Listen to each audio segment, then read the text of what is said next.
Hey everyone, welcome to Crime Family. I'm your co-host AJ, and I'm here with my sisters and co-hosts Stephanie and Katie as always. And for this week's episode, we are going to be talking about the Maura Murray case. And this is a missing persons case that you may very well be familiar with. It's one of those ones that is still unsolved, and it's been over 20 years since her disappearance, and the surrounding events are just very, very odd, very mysterious, and there's just lots of theories and questions out there. So I think this one's sort of been on our radar for a while to do on the show, but for whatever reason, we never got a chance to do it. But this is the week that we are going to be doing it. So just kind of saying up front, this is not going to be a super in-depth deep dive of this case. You know, there are podcasts that do multiple episodes. I think there's one podcast that does like 100 episodes or something on just this one case, because you can go into the nitty-gritty details and there's lots to discuss. But we're just going to be more so talking about the general facts of the case, the timeline, and the main things that occur. And then we're going to spend some time talking about our theories surrounding the case and everything like that. So just putting that up front, there might be some things in here that we don't talk about, but we just sort of picked through the information to kind of give you the main points that we wanted to discuss. So this case really starts on February 9th is where, she goes missing. So February 9th of 2004. And there's a winter storm that is sweeping across Haverhill, New Hampshire. And it's here that there is a mysterious crash that sets into motion one of the most baffling missing persons cases, like I said, that's been out there, and it's just really, really wild.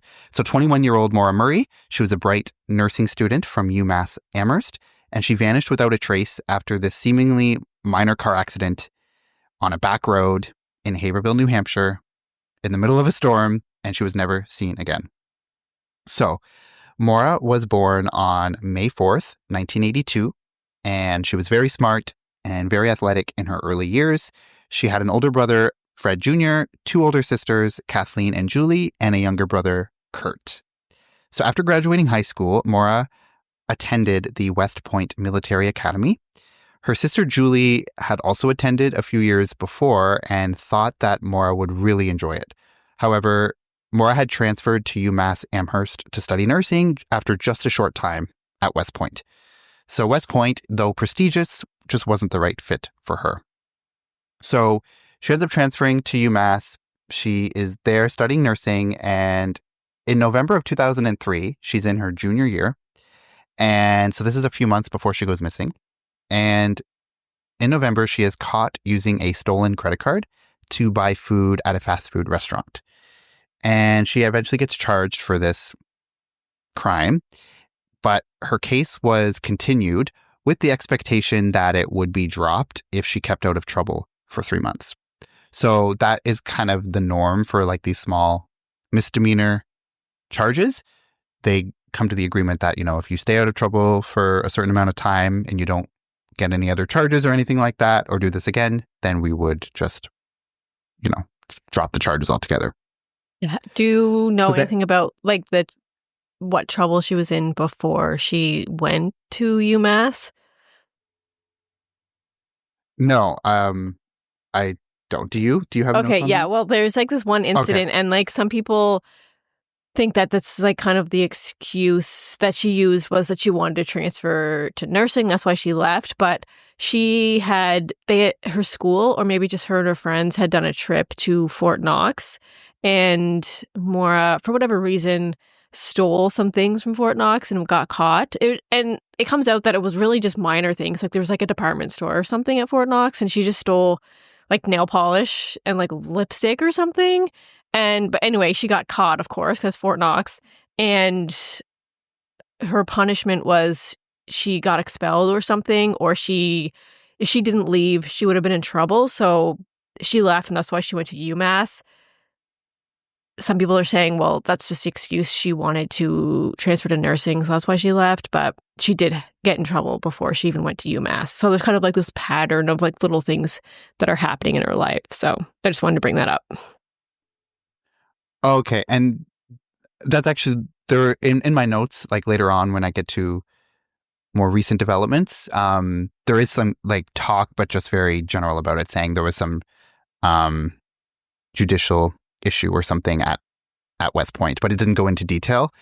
So that's good to kind of like fill in the blanks there. But yeah, so this wasn't the first time when she steals this credit card and buys food in November 2003. Obviously, based on what Katie said, that wasn't the first time that she had gotten into some type of trouble. So yeah.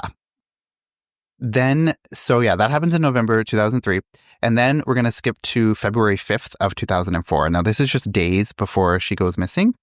So the night of February 5th, Maura is working on her campus security shift. And during her shift, I think it's like the evening or overnight shift, she takes a call from her sister, Kathleen. And Kathleen, her sister was recently discharged from rehab for an alcohol problem.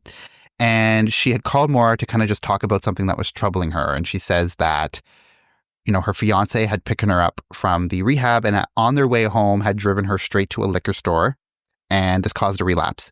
And so this was just the content of the conversation that they were talking about. And this conversation, this topic deeply upset Maura.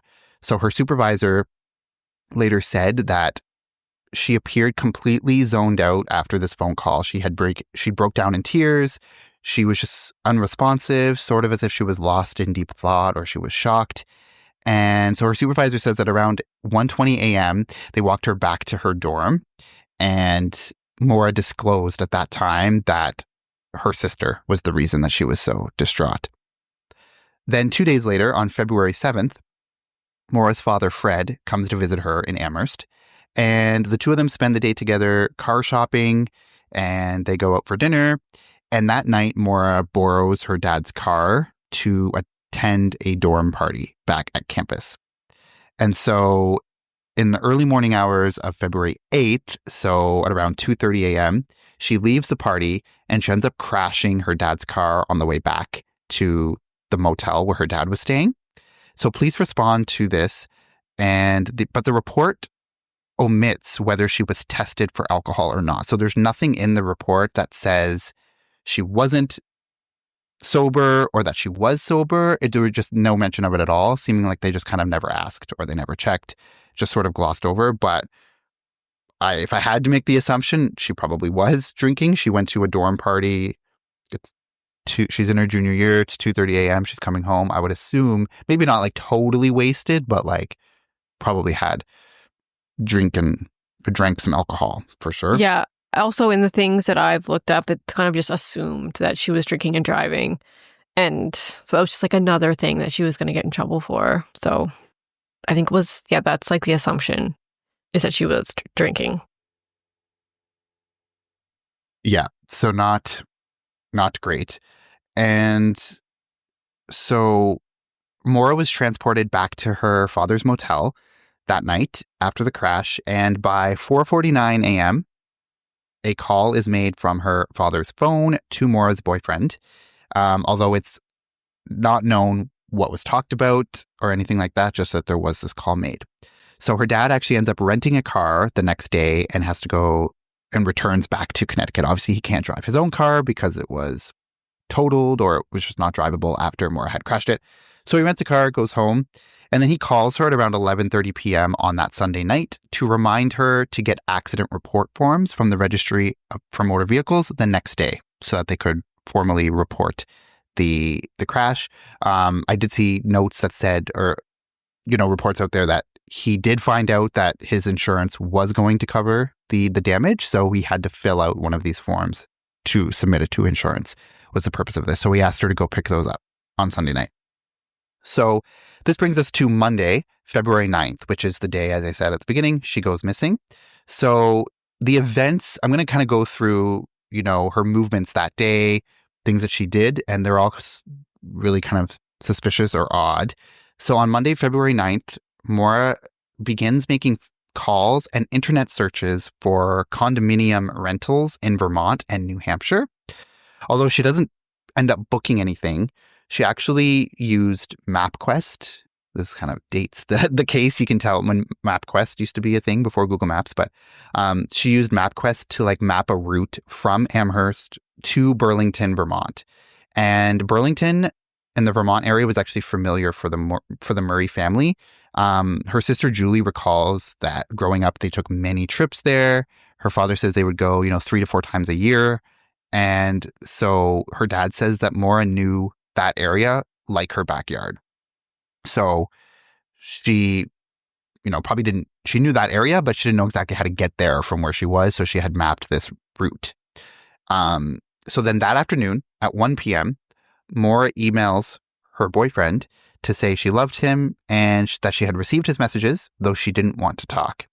Minutes later, she calls a fellow nursing student or a classmate. Then she emails her academic advisors or professors to say that she was going to be out of class for the next week due to a death in the family. But as it turns out, this was a total lie. Her family says that there was no death that had occurred at that time in the family. So at 2:05 p.m., she phones an information line about Vermont hotels, but doesn't book anything.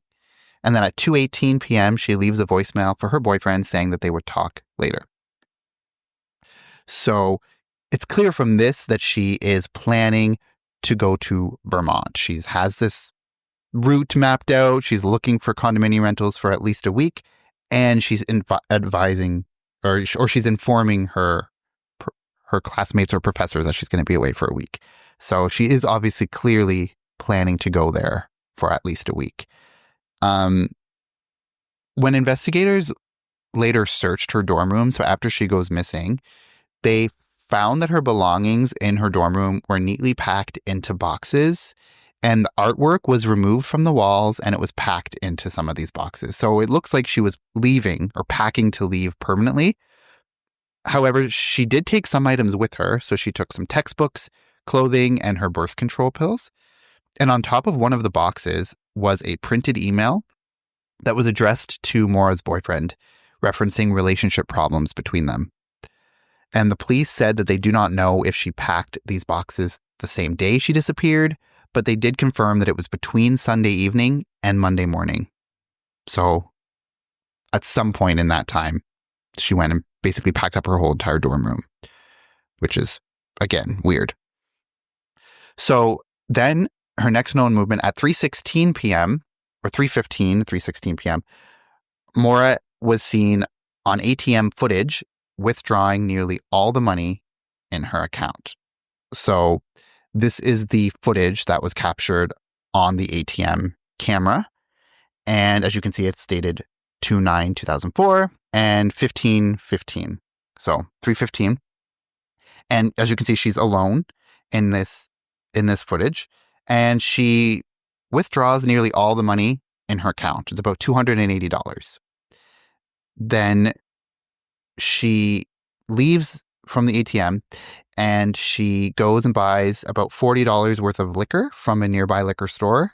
And she's spotted on surveillance footage here again, but she's also alone there. And her sister says that she also reportedly recycled 79 cans, which gave her a total of $3.95 as well. And in one of the videos I watched I think it was Law and Crime, they interviewed her sister. Her sister says that this was a detail that kind of points to her that Maura hadn't planned to disappear. It's kind of weird that you would go and recycle your cans to get $3.95. And for whatever reason, Julie said, that just kind of points to that she wasn't just planning to disappear. Because if you were planning to disappear and trying to get out of town quickly, it's not really something you would bother to do, I don't think. Also, another thing that came up that makes them think she was planning on coming back was she had submitted her homework assignment that morning, 3 a.m. or something. She emailed her professor. So why would you bother doing and submitting your homework assignments if you are planning on not even coming back? So that's one other thing that points to she may have just been leaving for the weekend or something. So, yeah, that's true.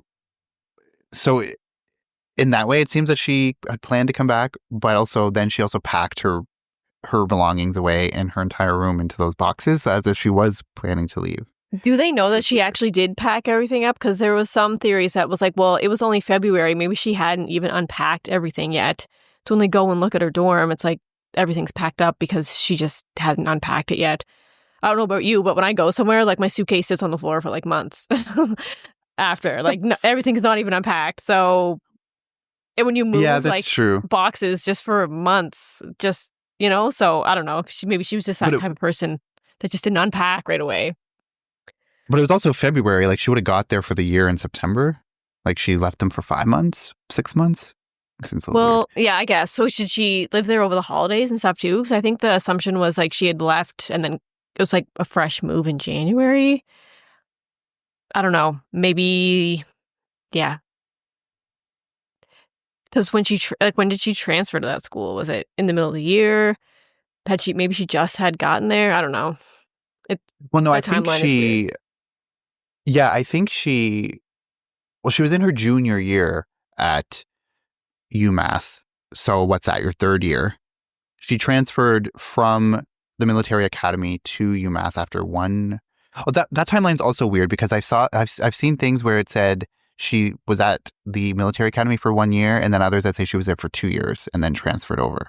So that's kind of weird that it would be one or the other. But there is conflicting information on that. But anyway, she transferred. So I took it, her being in her junior year, like it wasn't her first year. Because I feel like if you transferred from the military academy, like you wouldn't be able to start at a new school in your junior year. Because a lot of unless you could transfer a lot of your courses, but I feel like you would sort of be starting over. Maybe you would be starting a semester ahead or maybe 1 year. But to me, it's a little bit weird. I don't know. Yeah. But I guess if she was in her junior year, but she was only 21. Yeah. So like if she was in the military academy for 2 years and then she went to this school for 3 years, she'd be older than 21. So I guess she wasn't at UMass for 3 years. Did you have like any roommates, like in the dorm, like a roommate, or just her? I think it was just her. I didn't see any information about that you had talked to a roommate or anything like that. So I think she did they talk to the boyfriend on her own? Yeah, I mean they questioned the boy. Like I'll get into. I mean I don't really get into the boyfriend that much, but he was questioned. Like he helps out with the search and he's questioned and stuff. Did he notice that her room was unpacked? Like did he ever visit? So I'm saying like how do they know that like Katie said, how do they know that like maybe she didn't unpack it? Like did somebody confirm that like?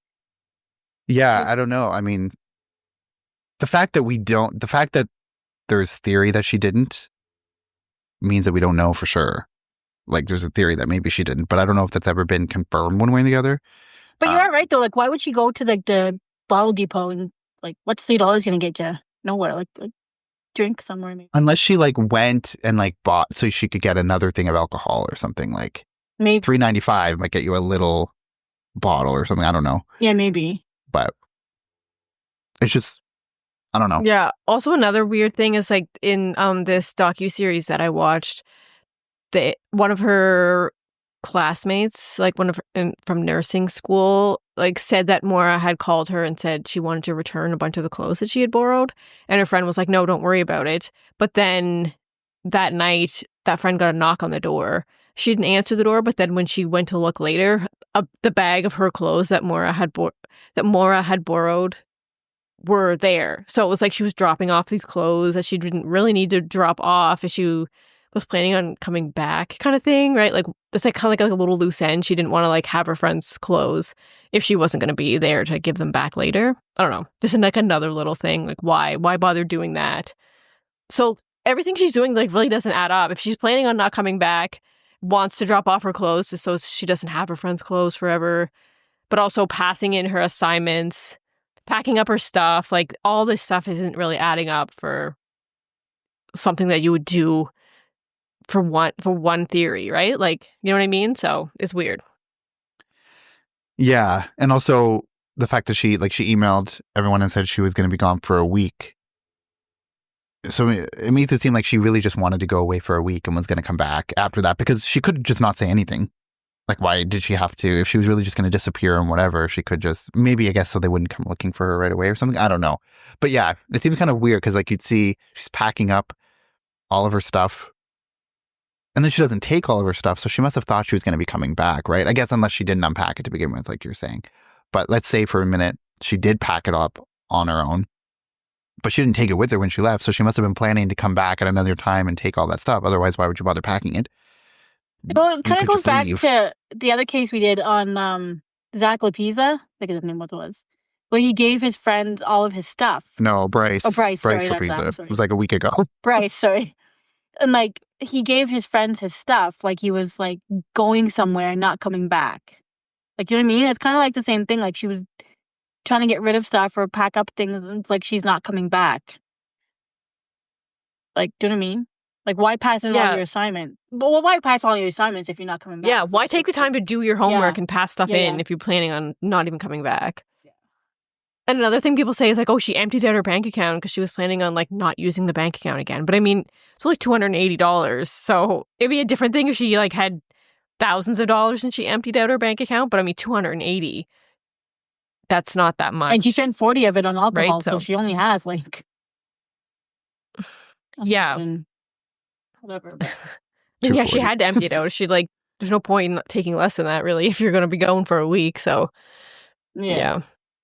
And also she was going to be booking some type of accommodation for the week. But I guess she could use her credit card for that. But well, that makes me think that like she was calling around to all these places and realizing how expensive it was, and like she didn't have the money for that. So that's maybe why she didn't book anything, because everything was just too much money for her. Or she was like planning on meeting a bunch of friends there and they were all going to pitch in. So she was just getting prices. So I don't know. That's just some theories that are out there. Yeah. Because that was one of the, like she called that day to ask about the availability for the week. And she was on the phone call was like just a couple minutes. She never ended up booking it. So it's like either they said there was no availability or they said there was and this is the price and she decided not to. I don't know. Or like you said, just getting different prices from different places. So just odd. But also, like you said, the theory, like if she was planning to meet other people, like no one's ever come forward to say, oh yeah, we plan to go here, like, which we'll get into, like no one's ever said like she was planning to meet me or I went here to meet her or we had done this. Like, yeah, it's just very, very weird. I don't know, like to say the least. Like I don't know if this like it means anything, but like the video of her, the video camera image of her like taking money out, she looks, I don't know, maybe it's just the video itself, but she looks sad. Like she doesn't look like she's like happy to go somewhere. Do you know what I mean? Like taking out the money, like no, she just looks very like. Yeah, but also like. Just maybe it's the way the video is. I'm sure a lot of people look like that if they're at an ATM. Not a very exciting thing. I don't know. But like she doesn't look very like, I don't know, like someone's excited to go somewhere. That's what I'm trying to say. Yeah, I don't know. It's but that's weird. I don't know. But it's the ATM camera, so really, how like good are those? Really? Yeah, I mean, clearly it's grainy. It's also 2004, so like 20 years ago now. But yeah. So I don't know. Very odd, but yeah, like you said, she emptied out her bank account. So when you say, "Oh, she emptied out her bank account," it's like that leads you to one sort of line of thought, but then you're like, "Oh, it's only $280," so it's not that crazy to think. So yeah, so before she leaves town, after she, picks up the alcohol and she gets the money out and she recycles the 79 cans, she picks up at the accident report forms for her father's damaged car, like he'd asked her to, and then she sets off in her black 1996 Saturn sedan. So then at around 4:30, or I think it's 4:37 is the exact time, she makes one final phone call to check her voicemail. But then after that, it's silence. She never uses her phone again after that. So by 7:27 p.m. is the next sighting of Maura. So Maura's car is spotted in Haverhill, New Hampshire, nearly 2 hours from her campus. A resident hears a loud thud and looks outside to see a car against a snowbank. So the car was facing westbound on the eastbound side of the road. So it had swerved and gone off and ended up pointing in the opposite direction. The resident calls 911 to report the accident. And at first, she states in the 911 call log or to someone that she saw a man smoking inside the vehicle. However, she later revised this story to say that she didn't actually see anyone or a cigarette, but that may have just been like a red light, possibly from a cell phone. inside the car. That's a weird conclusion to jump to, that it's someone inside smoking a cigarette, and then after, oh no, it's just a red light inside. Is weird. But anyway, so minutes later, another man sees Maura, and this time it's someone who lives a little bit further down the road, is the neighbor, I guess, to maybe this other woman who called 911. His name is Butch Atwood, and he's a school bus driver. So he sees the car, and he actually speaks to Maura and asks her if she needs help. She said she doesn't need any help and that she's already called AAA. But Butch says that he found this suspicious because he lived in the area. He knew that it had very poor cell reception and that it would be impossible for her to have gotten a hold of AAA in this really remote location while it's snowing. Or it's just, there's no way. So she says she doesn't need help. So he drives home, which is just a couple minutes down the road, and he calls 911 at around 7:43 p.m., which is about 16 minutes after the first call was placed by the other neighbor that I mentioned before. So and this is one other thing that's kind of a little bit confusing, because he told police, or I guess I'm a little bit confused of whether he told police, but he told police that he could no longer see Maura or her car from his window. But there are some reports out there that conflict on that point. There are some saying that he could see the car from his window, but that he couldn't see her. But then there's reports saying that he said that he couldn't see the car or her. So I don't know what is actually true, depending on how close he lived to where the crash was. But there's a little bit of conflicting information there. I don't know, Katie, if you saw anything one way or the other. Yeah, I don't really know what his stories were, but apparently his stories changed a bunch of times. So like what he saw or what he said didn't match up every single time.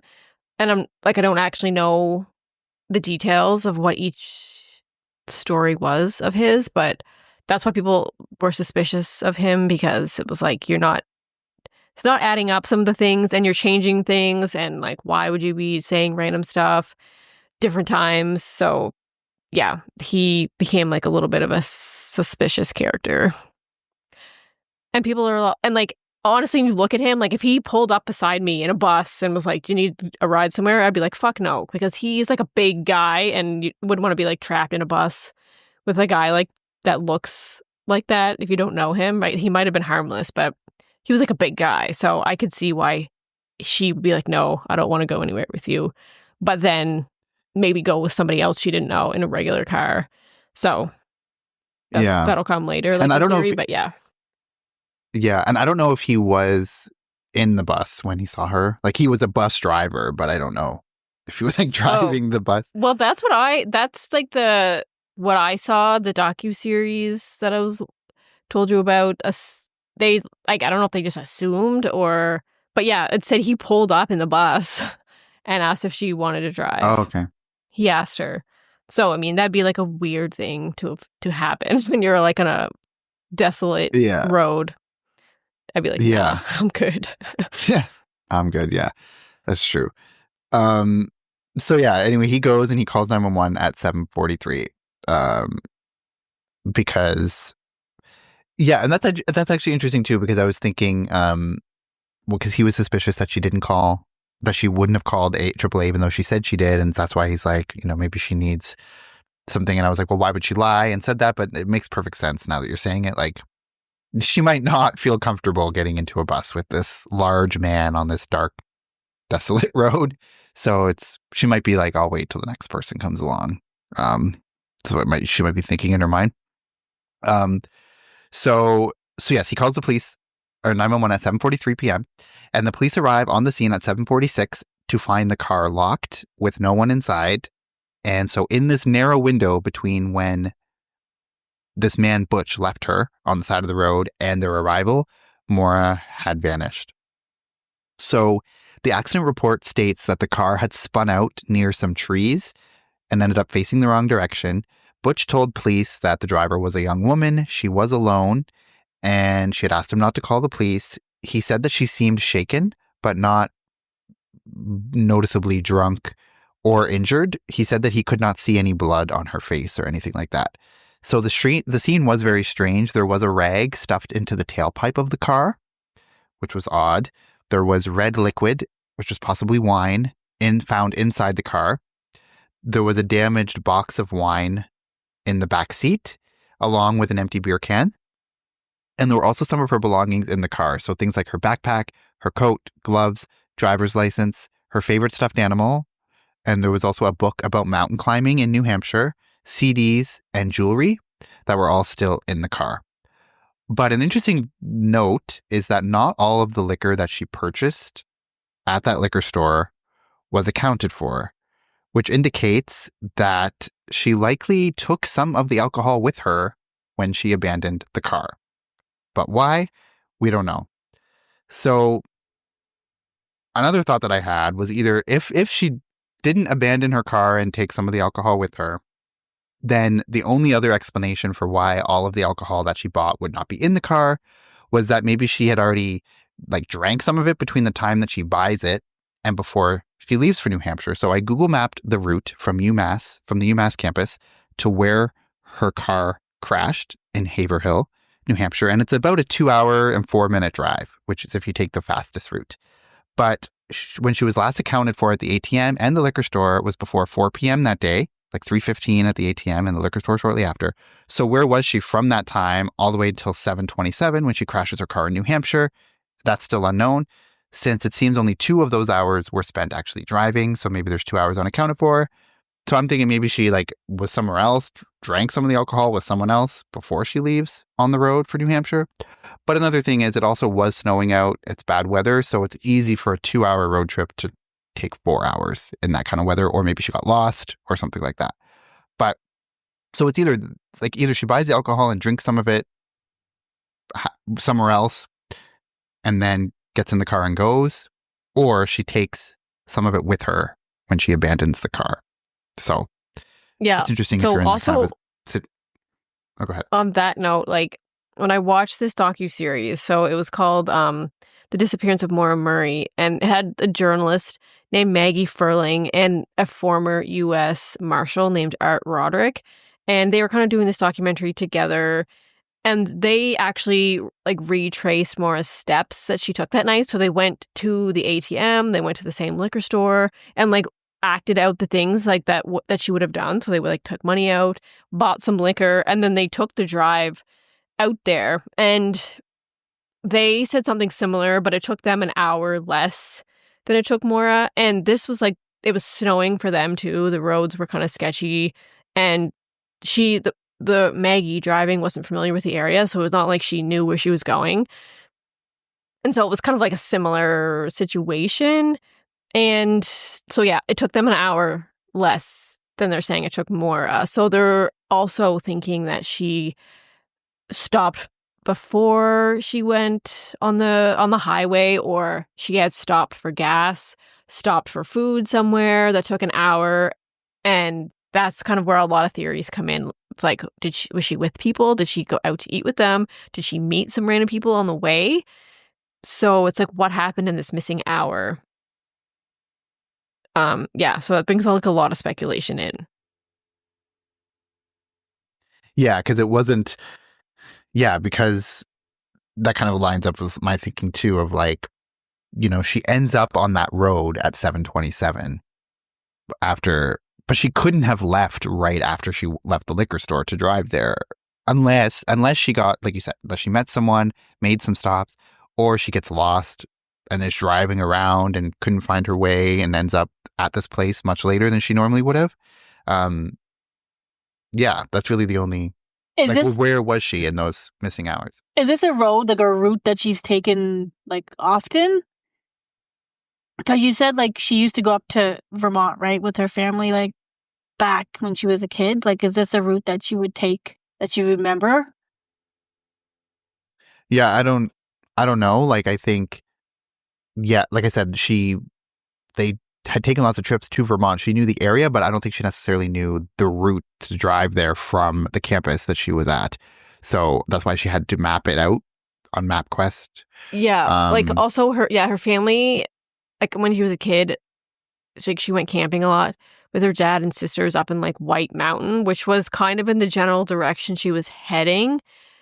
But it's almost like she kind of made a wrong turn or was going the wrong way because the road she was found on like wasn't how you would get there normally. So I think like my opinion, just from what I know, is that like she really didn't know where she was going.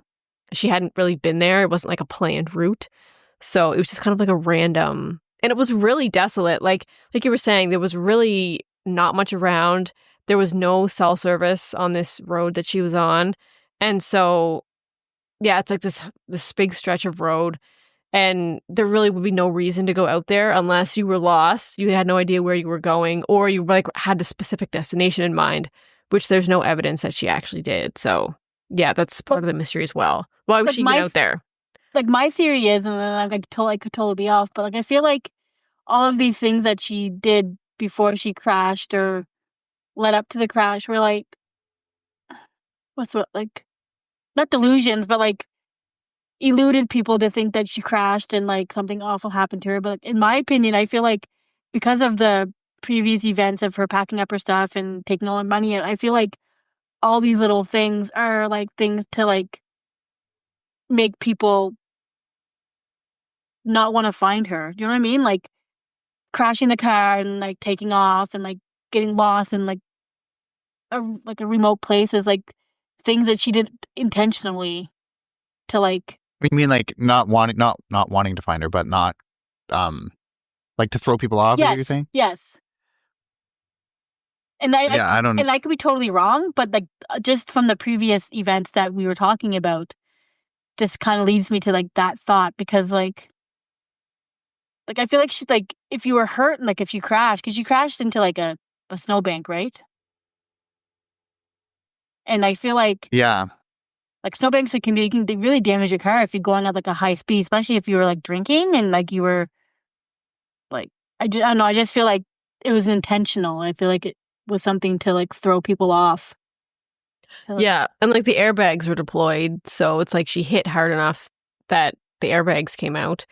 And yeah, sometimes it makes me think that like she really didn't have a destination. She might have just like wanted to get away and was just driving wherever.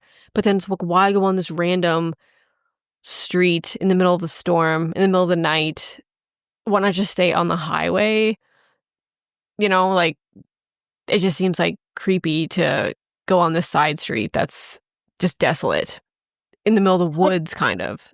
And another part of me was thinking, like, maybe she didn't want anybody to see her on the highway because, you know, how sometimes there's highway cameras, like, you can spot her car. Like, maybe she didn't want anybody to find her. So that's why she took, an off-road where there's, like, nothing around, where she could just kind of, I don't know, be by herself type of thing. You know what I mean? Yeah, I mean, maybe that's a good point. I never thought, like, going a route that no one would think to look.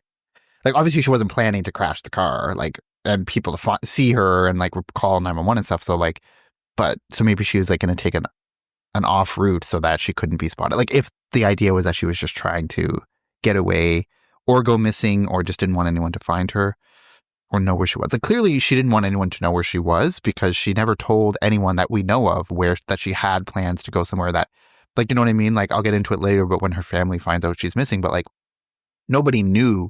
She had never told anyone, oh, I'm going to take a trip or I'm going to go do this. Like nobody knew anything that she was planning to leave. So it's like, if she was trying to have it so no one could find her, it's like maybe a good point that she did intentionally take these like routes that would be random and no one would think to look and wouldn't be necessarily spotted by anyone.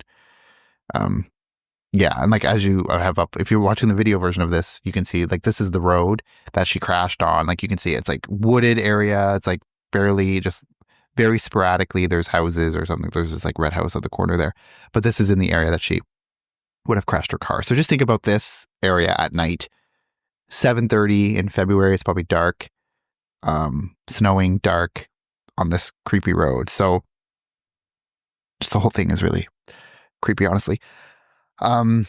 So yeah. What's the next thing on my notes here? Yeah. So like I said, we don't know where she was in those hours between when she left the liquor store and when she ends up here along the side of the road. There is some time that is not accounted for. So what's that, something that's even stranger? Oh, and also, Katie, I was going to actually mention before I continued. Her family did go like to White Mountain or whatever. The book that was in her car was about hiking in White Mountain. So that's another interesting thing. Like, yeah. Yeah, she may have been trying to go there, but also I find it odd if it's like the middle of the winter and she doesn't have a destination. Like, she's going to go hiking in the woods by herself in the middle of the winter. Like, where's she planning on staying? Like, that's the weird thing. Is just like she's just out in the middle of out in the middle of nowhere. Even if she was planning to be there, like what was her actual destination? Because it's cold, like it'd be freezing. You know what I mean? So I don't know. It's Yeah. weird. I mean, she was looking at accommodation options for like condos and stuff for rentals, but we don't know. It doesn't seem that she actually booked any of them. Mm-hmm. So Yeah. she was at least thinking that, but never, I guess, decided on one, obviously, or that we know of. Like, no one's ever came forward and said, oh yeah, she had a reservation here or anything like that. We just know that she called around and never actually decided on one. So something that's even stranger also is that there were no footprints, like really, like in the snow around the vehicle or like leading away from the vehicle. So it really was that she sort of just vanished out of thin air. Like, she's seen by this bus driver, Butch, but between the time he leaves her and the police arrive, like minutes later, she's just gone. It's just very weird. And like I said, the car was locked and no one was in it. Just some of the belongings that I mentioned before. The car was quickly towed away to a nearby garage. Her phone, her debit, and her credit cards were not found, but they were also never used again. So it's clear that she probably took those things, but she never actually used any of them after she left that car. Also, a weird thing that you had mentioned, and I feel like we kind of glossed over it, was the rag in her tailpipe. Have you guys heard any theories about what that's about? Well, there's a lot of stuff. Like, I kind of went down the Reddit rabbit hole and stuff for like stuff online, and there's a lot of stuff that's saying like her dad said that he had told her to do that, or something that her dad had mentioned. Yeah, that's what I heard. Yeah, but the reasoning actually was weird. Well, yeah, actually, in this documentary, they talk to Fred, her father, and he says that, yeah, because her car was like just so like beat up and it was missing like a cylinder or something, that it would smoke really bad. So he told her that to get, like, if there's cops on the side of the road, like watching, if you put a rag in the tailpipe, that will help it like not be super smoky and you won't get pulled over. Or like that was kind of the explanation, which is weird. You have that rag in your tailpipe the entire ride just so that you don't get pulled over by police because your car is smoking. I don't know. Like, I don't know if like just like I tried to look that up to see if that's an actual thing to do, and I didn't really find anything. So I was like, I don't know if that's like something that you would like actually do, or that's just her dad saying that just that's what she could do, but it's actually not really But good thing to do because it's almost like carbon monoxide. well, that was the other thing that came up was like carbon monoxide poisoning. But in order for carbon monoxide, like if you're outside, you would have to have like some type of hose or something from the exhaust into the car to do carbon monoxide. Like, because it's not gonna.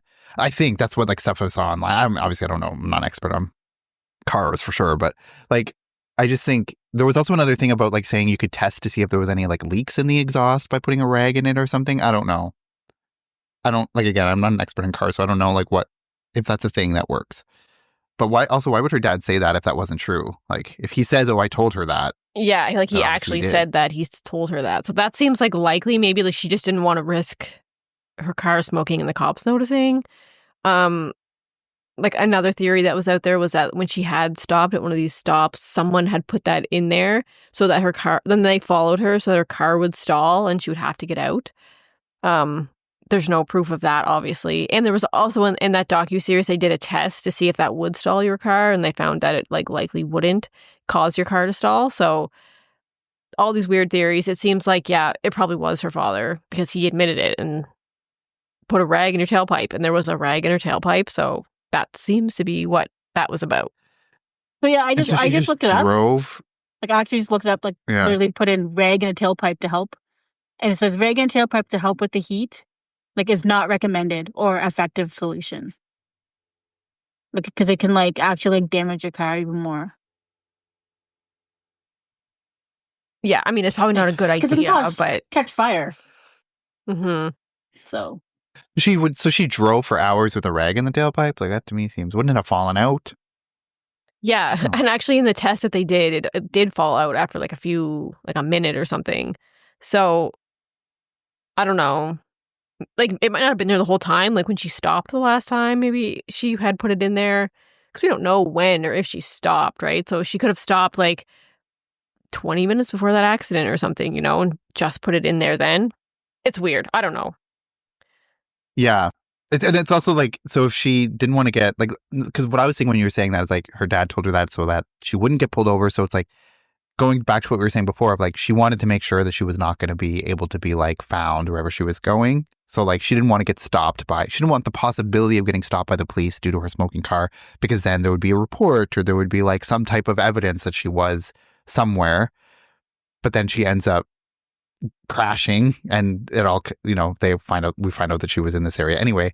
So it kind of goes to make me think that like she was doing anything she could to like not get stopped. And also, if she was drinking, that's also, definitely don't want to get caught. Like if she knew that she was going to be drinking while she was driving, then she definitely didn't want to take the risk of having the cops stop her for a smoky car. So she might have done that. So I don't know.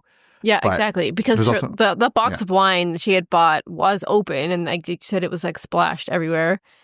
And so, yeah. But also could have been damaged, like in the crash, that just busted open. I guess. I think there was also evidence that there was like some liquor in a pop bottle that was in the front seat as well. Like she had been mixing it with her pop. I don't know. That's just another thing that they didn't really go into much detail about.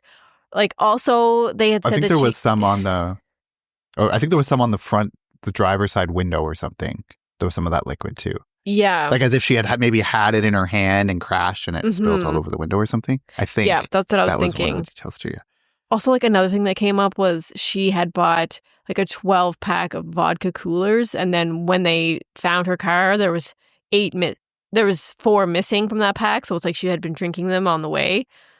Whether that's actually true, I think the conclusion to this is that it's likely she was drinking as she was driving up there.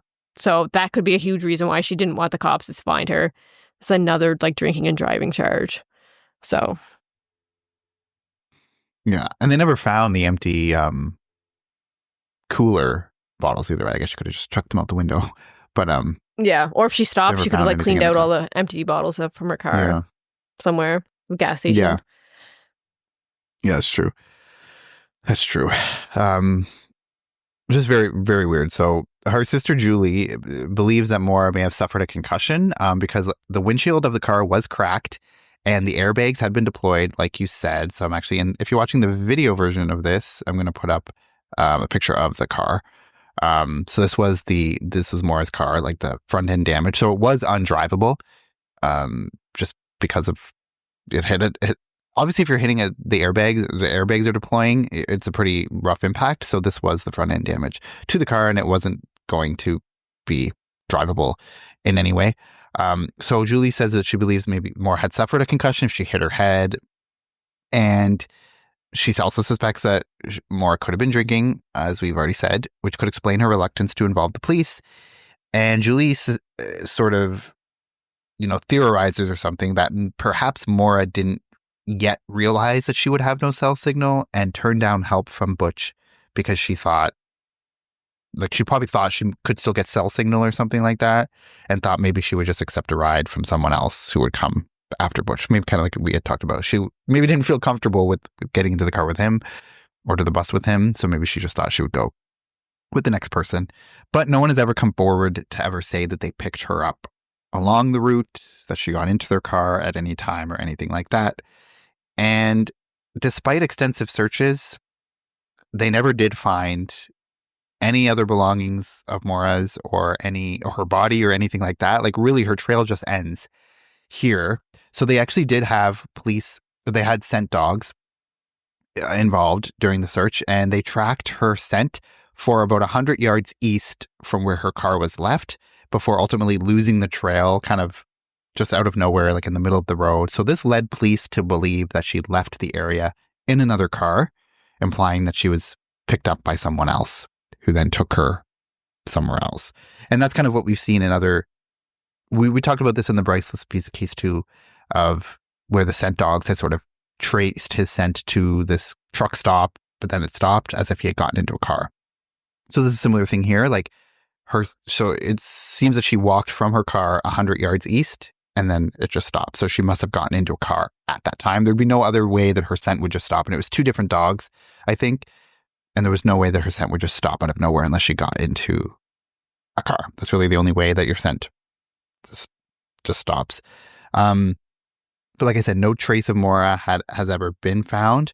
The family wasn't even notified of her disappearance until the next day, February 10th. So it was her sister Kathleen who received the call and informs the rest of the family. And like I said earlier, no one even knew Maura had left campus and did not have any knowledge that she was planning to take a trip or that she had planned to go anywhere. So they were even surprised at the fact that she would even be on this road in New Hampshire in the middle of a snowstorm. So, and the family was kind of pretty frustrated with the investigation from the beginning.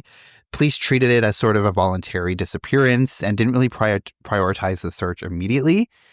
The crucial first 24 hours were really lost. And Julie, her sister Julie, talks about that, saying that like your trail's most hot, of course, when you're the first 24 hours. And there wasn't really any sort of attempt made. Like I said, the family wasn't even notified till the next day. The police eventually did obviously do the investigation with the scent dogs and everything like that, but it was not in that crucial first 24 hours. And so eventually the investigation intensified, but the trail had gone cold by that time. So never found any, they didn't find her body, never found any of her belongings outside of what was in her car, and her scent just stops. And that was the last time she was ever seen or heard from again. So that's really, like where everything sort of ends, because that's all we know at this time. So the theories are either foul play. Was it an intentional disappearance? Was it an accident? Like maybe she succumbed to the elements since it was winter, it was cold. She wandered off. Maybe if she had been drinking and she had a concussion, it's like delusional and she goes off and wanders and gets lost and dies in the elements. But that would also not explain why there was no footprints around the car or leading away from the car, anything like that. So super weird. So what do you guys think out of those things, like foul play, intentional disappearance, or accident? Yeah, like I just want to say that they did do a search around the perimeter of where the car was crashed, and yeah, like you were saying, it hadn't snowed since that night, so it wasn't like snow had covered up footprints if there was any. Like there just wasn't any sign that she had gone off into the woods. So I feel like her running into the woods is not a possibility because you can't hide your own footprints. I think kind of like the second two theories are kind of combined. Like she had planned to like disappear for like a week or so, maybe, like kind of like how she had said she's going to be gone for a week, but she was planning on coming back. But foul play came into play at the same time. So it was like she was planning on leaving, coming back, but she was met with foul play at the same time. So I think that's what happened here. So you think like whoever picked her up in a car, did something to her? Yeah, I think that's, I mean, that seems like the most likely is she was picked up by somebody, something happened, and they killed her. I mean, that person also could have picked her up, dropped her off somewhere, and then something could have happened to her then. But there's no sightings, and that person, like nobody ever came forward saying they picked her up. So there's also like another theory that she was like driving in tandem with somebody else. So there was like two cars driving down that road with someone that she knew. And then once she had gotten to that accident, she got into that other person's car and took off with them. And it was like a friend that was helping her disappear. So that's why they never came forward, because it was like they helped her get out of there and then never said anything. So there's like another theory that really doesn't have any proof either way. So. But also, like, Butch never says that there was another vehicle in the area. Like, you'd think if this other driver, they would have stayed in the same area when she crashed. But Butch never says, "Oh, there was another car parked like a little bit down the thing," or the other girl, the other he woman came who called from the the other police. way, right? Which way did he come from? Did he come from the way they were headed, or the way that they had come from? I don't know, but like, because like the car was facing the opposite direction from where the direction of travel. So I think she was traveling.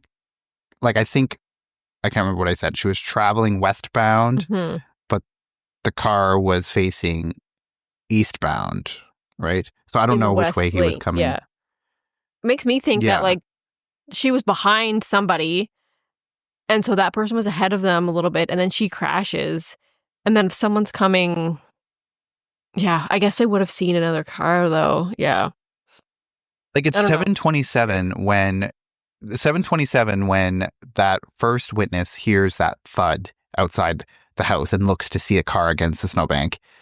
And the car was facing westbound on the eastbound side of the road. So she was going west, but ended up on the eastbound side. And then Butch ends up calling the police at 7:43, which is 16 minutes after the first call. So between 7:27 is when she crashes. And then the police arrive at 7:46. So that's what, 20, that's what, my math's 7:27 she crashes. Yeah, so 19 minutes between when she crashes and the police come and the car is abandoned.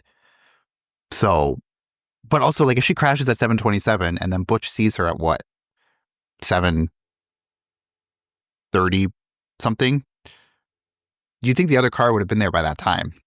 Like would have turned around and been like, "Oh shit, she crashed. I'm going to go and find out what's going on or help her." Yeah, that's a good point. Like, why are they just sitting weird there on the side of the road? Yeah. Yeah, it's just, that's weird to me. And also there was, I believe it was Butch that said that like couldn't see, again, going into like the confusing of whether he could see her car from the window, but like he did see, I think it was that he said he couldn't see the car, but there could see other cars driving that had driven past.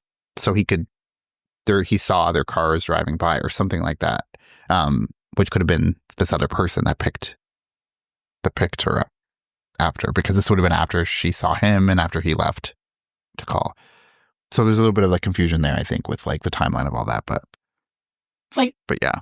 For me, like I'm gonna go like kind of with what Katie was thinking, but also I was thinking like she got in the car with somebody else, and like maybe she hitchhiked or randomly someone passed by, and then like this is gonna probably be a bit far-fetched, but then she ended up like, you know how like in a like a sex ring, like sex trafficking.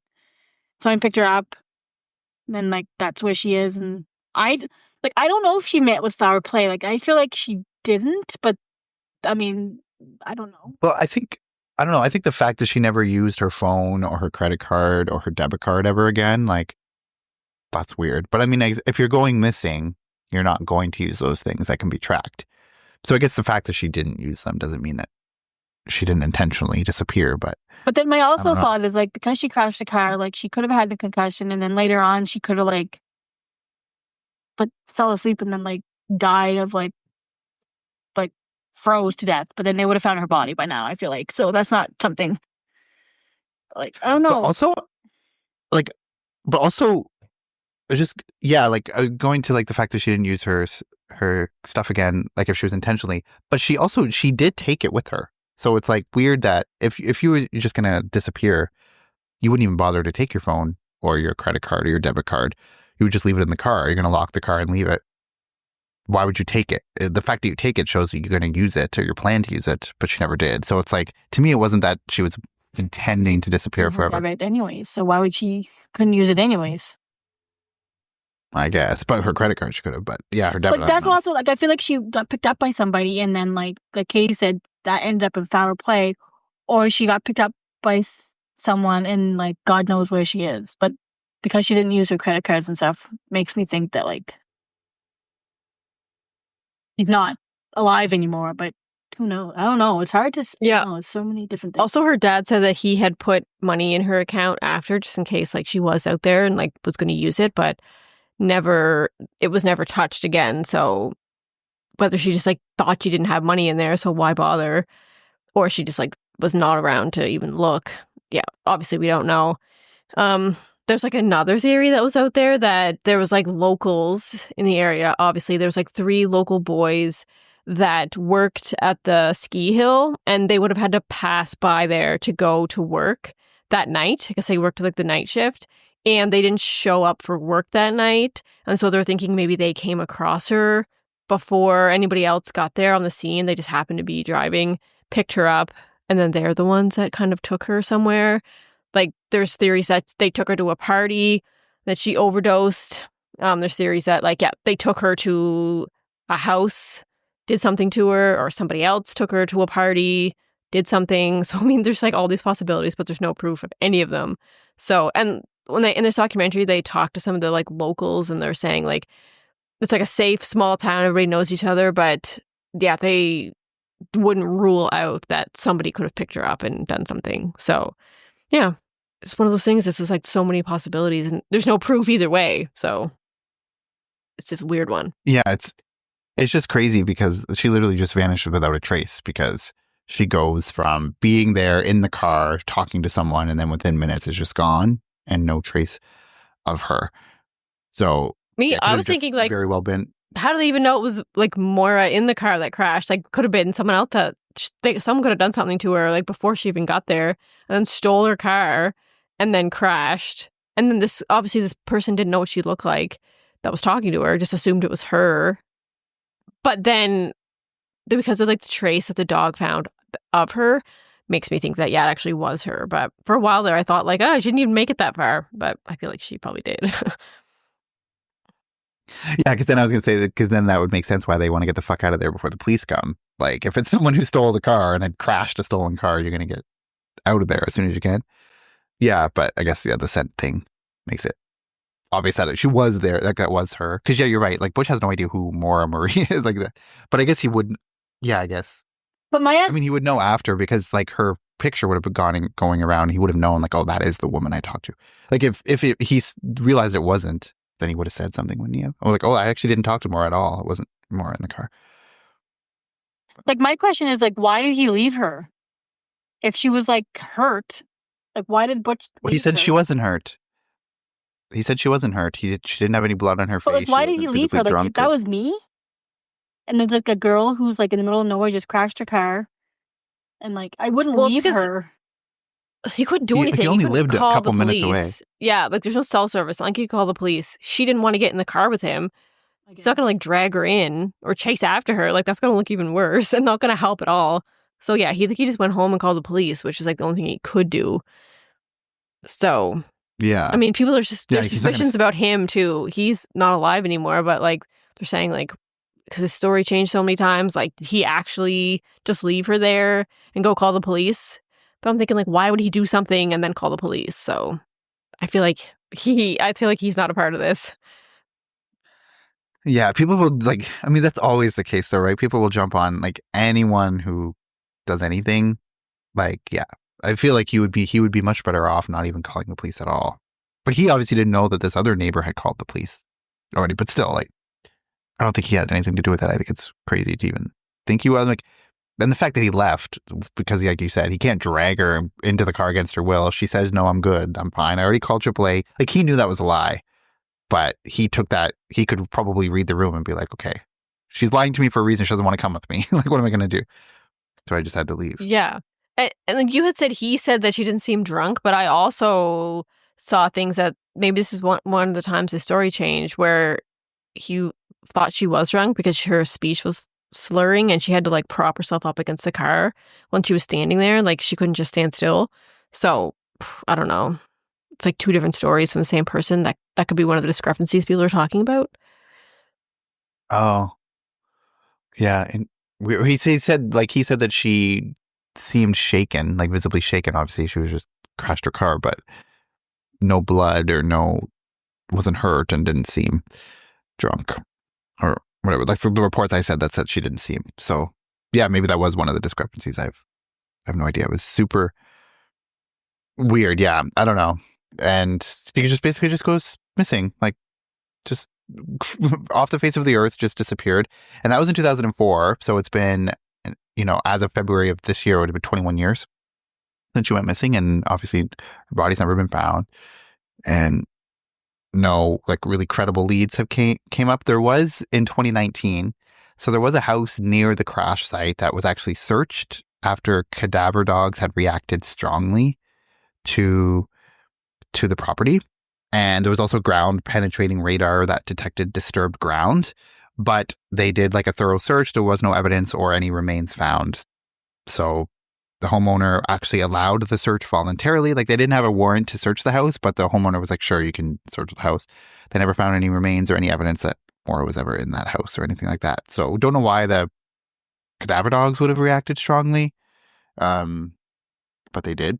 Well, also Then in that documentary that I watched, they did take like some samples from that house, and that did come back positive for like two human sets of blood, but they don't know who they belong to, and they were never able to prove that it was Maura. And also the police, like, that was not credible because it like the chain of custody, it's like, who found these? Who then you gave them to some random lab, they gave them back to you, and it's like, then you're giving them to us. So it's like, there's no way you could ever say that, yeah, that was real. So I don't know if this was just like a thing to make this documentary like, oh, it's another mystery, or if it's just like something that actually happened, but nobody can prove either way who it was or what happened. So just another part of it.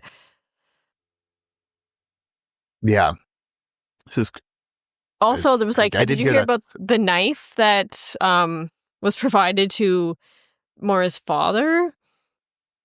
Oh, like briefly, but Yeah. Like, this is another thing. And it was one of those, it was like a brother.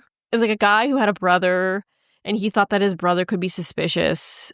And he could have something to do with this case. And he said he found a bloody knife in like the console or whatever of the front seat of his brother's or his car or something.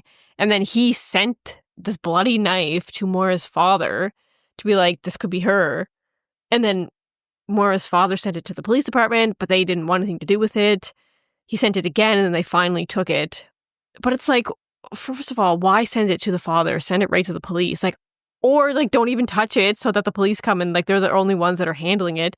Because now, like, again, the chain of custody, like the chain of custody is all fucked up, right? This random guy sends it through the mail or sends it to the father. He sends it somewhere, sends it back. Like, yeah. So I mean, now there's no way to like prove either way. So just another weird piece, whether it was legit at all. But yeah, that's crazy. It's so weird. And there was also someone who came forward and said that they saw someone who they thought could be Maura, like around the same time that they say that she would have abandoned her car, like on the road or something like that. And they didn't come forward right away because they had confused the dates themselves and thought, oh, it wasn't that day, but then realized later, oh, it actually was that day, and then called it in. But obviously by that time she would have been long gone. So we don't know even if that was actually her. I mean, what are the chances of someone who looks like her being on the road at the same time?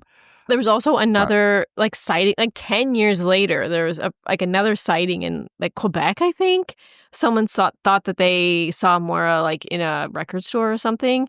And when this record store worker was shown her picture, they were like, yeah, that was her.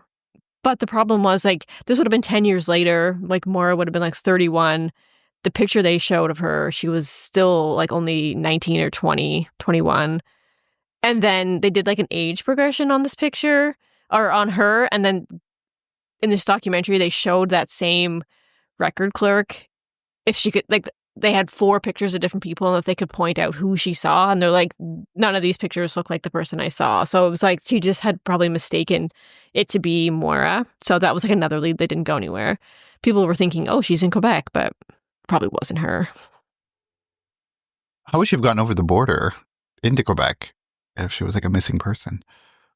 Well, I mean, this could have been like the early days, like right after it happened. I don't know. There was like back then, I don't know. You didn't take much to get over the border, I guess. Yeah. Yeah, that's weird. Now I'm like wondering if that was her, but probably like they just, I mean, there are some people that sometimes just look alike, or you think it's them. Like, you can never say for sure. Yeah. And they were thinking, and like this person was asking if they knew if there was any like concerts going on, but like little concerts where there wouldn't be like a lot of people. And they said it looked like she was looking around to make sure there's no surveillance cameras. So it kind of made them think like this person didn't want to be like spotted, like to stay hidden. But I don't know. That's could be true, but that doesn't mean it was her. So just another weird thing.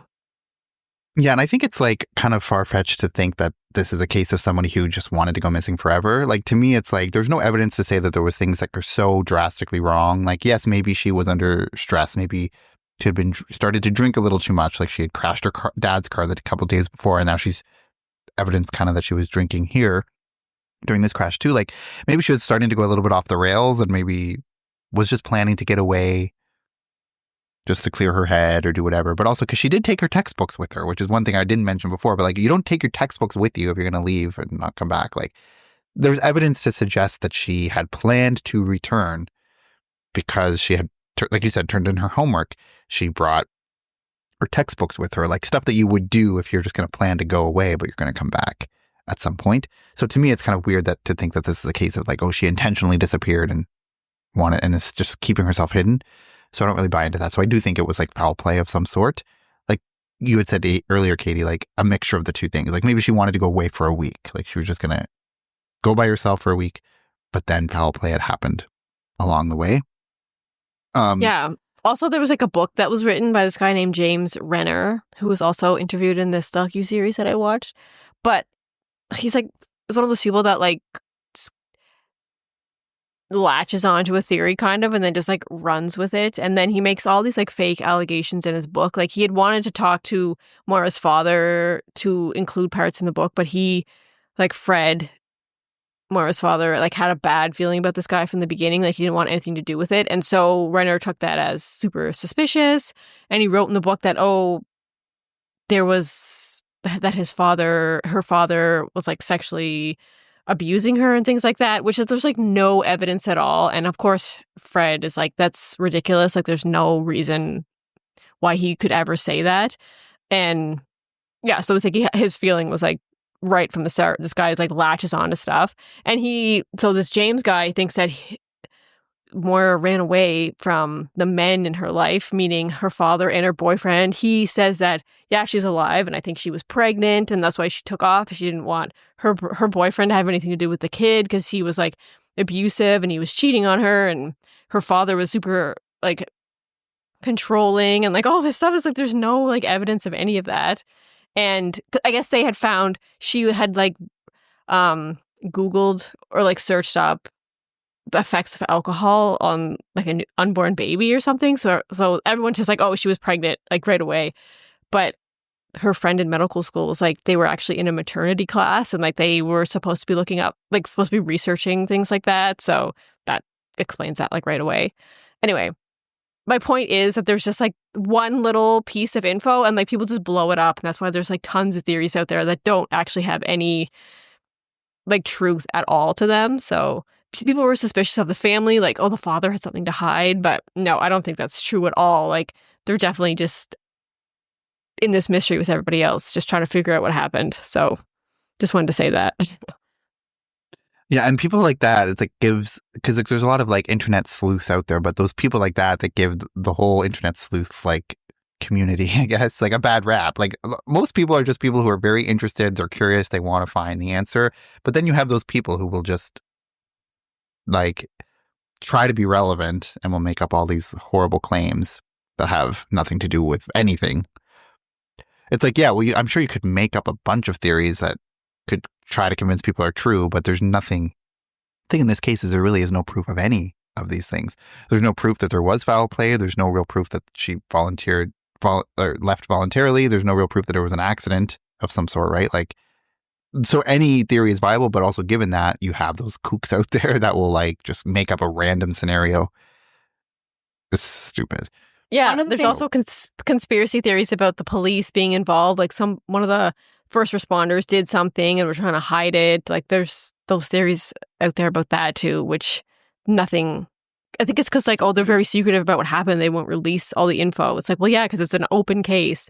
So I don't believe that the police were involved at all either. So just get that out there as well. I also saw something. There was a Reddit forum that there was like some thought she was in a cult or something. Like, it's so stupid. Like, there was Oh like my a God, cult yeah. involved. Like, she went missing because she was going to like expose the cult or some stupid shit. Like, what basis of reality do you have any of that?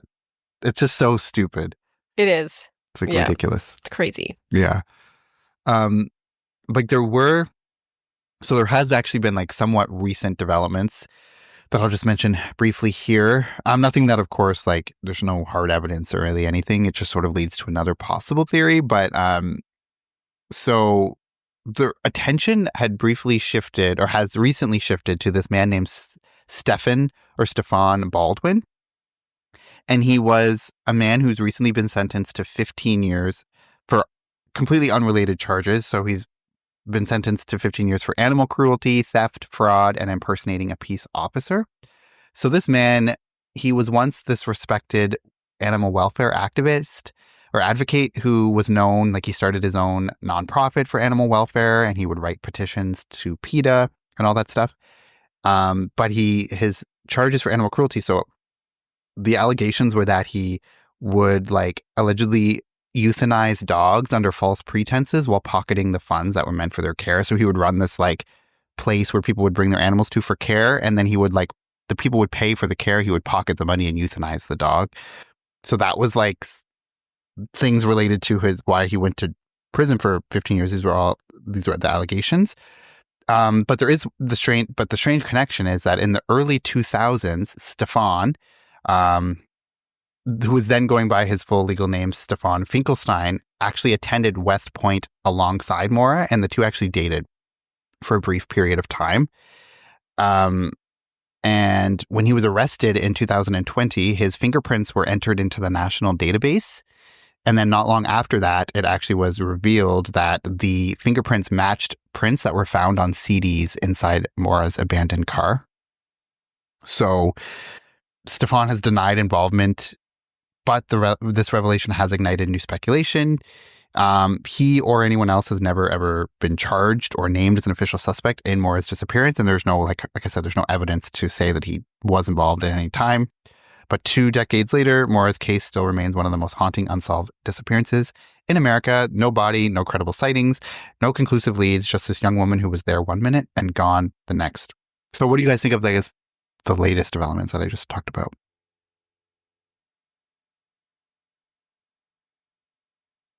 I think it doesn't look good for this guy that he already has a rap sheet and his fingerprints were found in the car, but also that doesn't lead to the conclusion that he was there even. I mean, those fingerprints could have been from before, like you were saying, when they were dating, and his fingerprints are still there. It doesn't make me lean towards him being involved at all, but yeah, just like another open-ended mystery. Yeah, like that's him. Like I don't feel like that's.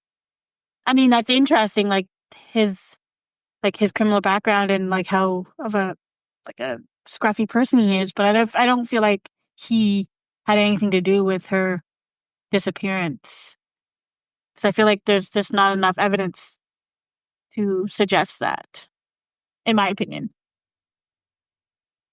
Also, because it's such a random place. Like, was he following her out there? Like, they obviously weren't traveling together, probably, because they weren't dating at that point. And were they still friends? Like, would he have been traveling with her?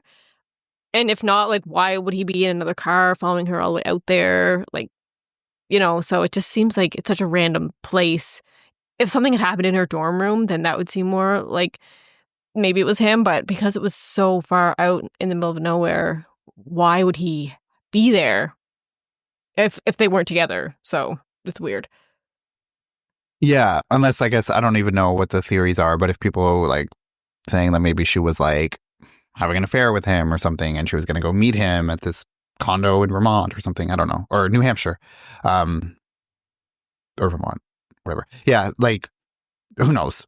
Again, nothing that ever definitively ties him to that. Like, yeah, the fingerprints could have been there for ages, like when they were dating on the CD case and they just were found, but it's just another sort of avenue that people are kind of recently latching onto or kind of maybe interested in learning a little bit more about. So yeah, but like I said, she's still missing. She's still a missing person. And I don't know if you can see, I just put up, this is the age progression photo of her. So this was released in 2024. So if you're watching the video version of this, this was released in 2024 of what she would look like now if she were still alive. And this is the age progression photo that the FBI has released. So it's still an open case, still an open investigation, and we still don't know definitively what happened to her. So if you do have any information concerning Maura Murray, please contact your local FBI office if you're in the States, or the nearest American embassy or consulate. And we'll put a link in the show notes for those numbers and those contact information if you do have any possible information. So that pretty much does it for our Maura Murray overview. I guess, did you guys, either of you have any sort of final thoughts or thing before we wrap up? I'm just hoping that maybe she is still alive, and like this whole theory of her just wanting to disappear and she's having a good life. That's what I want to believe, but it's been so long now that I feel like that's not reality, but I hope her parents can finally get some type of answers to their questions and maybe some type of justice and like closure, because like if she's still out there, she needs to either like contact her parents and to tell them she's okay, or like somebody needs to come forward to say like, yeah, she's fine. Because I feel like her parents are just never gonna have that closure until something dramatic happens. That's like another thing. Like her father and her family said there's no way that she wouldn't have contacted us if she was out there for this long, especially since her mother was like diagnosed and was dying with cancer and died like 5 years after she disappeared. So they're like, there's no way she wouldn't have come back to be with her mom during that time, or been to the funeral, or come see the grave. Like there's no way she just would not have been there. And like interestingly, her mother like actually passed away on Maura's birthday, May 4th, which is just like an interesting coincidence. But yeah, so I honestly don't think she's alive out there. I think she did meet someone that harmed her and either just took her far enough away where they're just like, they're not going to be able to find her remains very easily. So yeah, that's what I think. I think it's just like such bad luck that she happened to crash and then happened to like meet somebody on the road that was going to do something to her. So yeah, that's my theory. Yeah. And I also think I also agree. I don't think, unfortunately, that she is alive. I think she was met with foul play very shortly after she disappeared. And it's just a matter of like finding out who was responsible and still bringing them to justice, even if, Maura is dead, still getting justice for the family so that they can know definitively, because that has to be the worst part, right? And her sister Julie was saying that like they have to at this point consider all opportunities, and it's like, and I'm sure the not knowing is the worst part of it. So even just having those answers. But I also think like at a certain point, like even if we do just eventually find out who did it, and if it was foul play and that person's brought to justice, I still think there's going to be a lot of questions that we'll just never know the answers to. Like we still will never know really why she left, what she was planning to do, unless this person that did something was like somebody that she had been talking to or whatever. But like if it was just a random person who had picked her up and then also did foul play, we're still never going to know exactly why she was leaving and this exact circumstances of why she had taken the money out and where she was going and all that sort of stuff. So I do think that like it's come with almost two questions, right? Like what happened to her after she crashed and why was she there in the first place? So one of those I think will still remain a mystery no matter what the result ends up being. Yeah, I agree. Because I think if one of her friends or somebody knew that she had a plan to be out there, I feel like they would have come forward by now. Because if they weren't involved in her disappearance, I just feel like there's no reason for them to hold that info back. Like they'll be like, yeah, I know why she was out there. She was meeting somebody, or she just needed to clear her head and she had a destination. But like no one's ever said anything, so it doesn't make sense like why they wouldn't, unless they were involved, obviously. So yeah. Yeah, I agree. There's just no reason why. So I really think it's a case of like she's the only one who really knew where she was going. She wanted to just go somewhere by herself.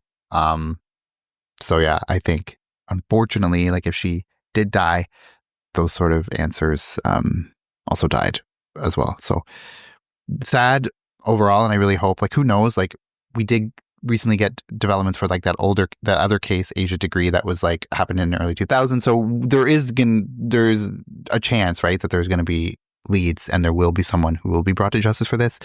But yeah, I think like obviously as you get further on along down the line, like the fact that she's probably deceased is more and more probably likely, unfortunately. So yeah, like I said, we'll put links into the show notes for like who you can contact, like the local FBI office and the embassy and stuff, for if you do have information that might lead to the arrest or to finding out where Maura is, or the arrest of the person who may have done something to her. So we'll put links into the show notes for all of that. So that does it for this week's episode. We hope you enjoyed listening to our takes on this case, and we will be back next week with a brand new episode. So thank you so much for joining us. You can follow us on all the social medias. We're on Facebook, Crime Family Podcast. We're on Instagram, Crime Family Podcast. You can also find us on TikTok as well, Crime Family Pod, and email us at crimefamilypodcast@gmail.com for case suggestions or feedback, all that stuff. Give us a review and a rating on your on your podcast app, so Spotify, Apple Podcasts, wherever you listen, or follow us on YouTube, Crime Family Podcast. Just type in Crime Family Podcast on YouTube and you'll find us. And you can watch the video versions on YouTube, and also on Spotify you can watch the video versions as well. So thank you so much. Again, we'll be back next week, and until then, take care. Bye. Bye. Bye.